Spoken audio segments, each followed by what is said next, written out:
Hi friends, back to my channel MS blog. আজকে আমরা যাচ্ছি হাওড়ার বড় বাজারে, মানে কিছু কেনার আছে। আর তার সাথে সায়নীর বাবা, যেহেতু দশকর্মার দোকান, কিছু কিছু জিনিস নেবে ওর বাবা।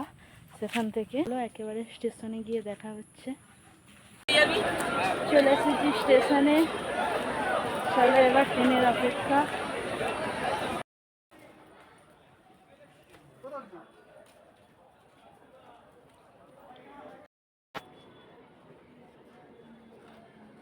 ট্রেন চলে এসেছে, চলো ট্রেনে ওঠা যাক।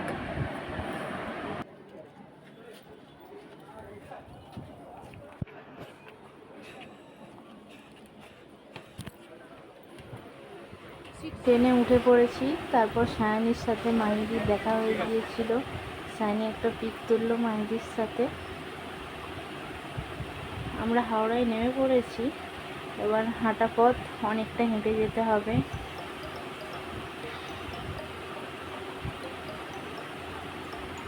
আমরা এখন হাওড়া স্টেশনের ভেতরে আছি।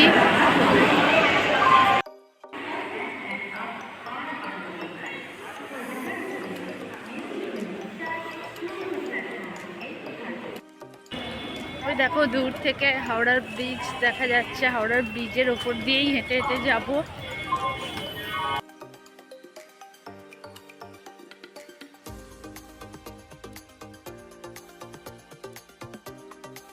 এখন আমরা হাওড়ার ব্রিজের ওপর দিয়ে হেঁটে যাচ্ছি। আমরা ট্রেন থেকে নামার আগে হাওড়ায় বৃষ্টি হয়েছিল, তাই ওয়েদারটা খুব সুন্দর। নদীর ঠান্ডা হাওয়া দিচ্ছে।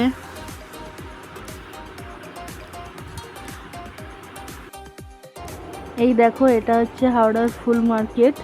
আমাদের কোলাঘাটের মতো হাওড়াতেও এখানে খুব সস্তায় ফুল পাওয়া যায়। তোমরা কে কি কোলাঘাটের ফুল হাটে এসেছো কমেন্ট করে জানাও। আমরা বড় বাজারের মধ্যে চলে এসেছি। এসেই এখানে গোপালের যা যা লাগে, মানে জামা, সাজের জিনিস, বিছানা, এইসব দেখছিল। সায়নীর বাবাও দেখছিল। আমাদের বাড়িতে যেহেতু গোপাল আছে, তাই গোপালের জন্য আমি কিছু জামা নিলাম। এখানে তবে ডজন হিসেবে নিতে হয়, হাফ ডজনও দেয়। দামটা অনেক কম হলেও কিন্তু ডজন হিসেবে নিতে হয় এখানে।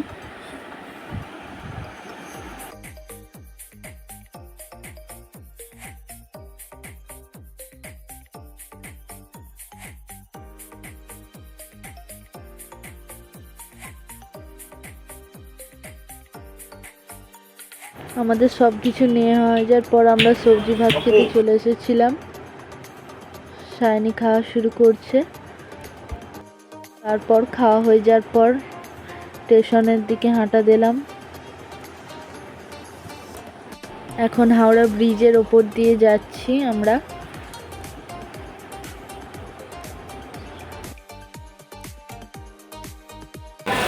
চলো এবার আমরা স্টেশনে যাচ্ছি, ট্রেন ধরবো, দেন বাড়ি যাব। ট্রেনে উঠে পড়েছি আমরা। এখনো ট্রেন ছাড়তে কিছু সময় বাকি আছে। বসে আছি, তার মধ্যে একটু খাওয়া দাওয়া করে নিলাম। ট্রেন থেকে নেমে এখন আমরা বাড়ি যাচ্ছি সায়নীর বাবার গাড়িতে। ভিডিওটাও এখানে শেষ করছি। ভালো লাগলে like, comment, share and subscribe করে দিও।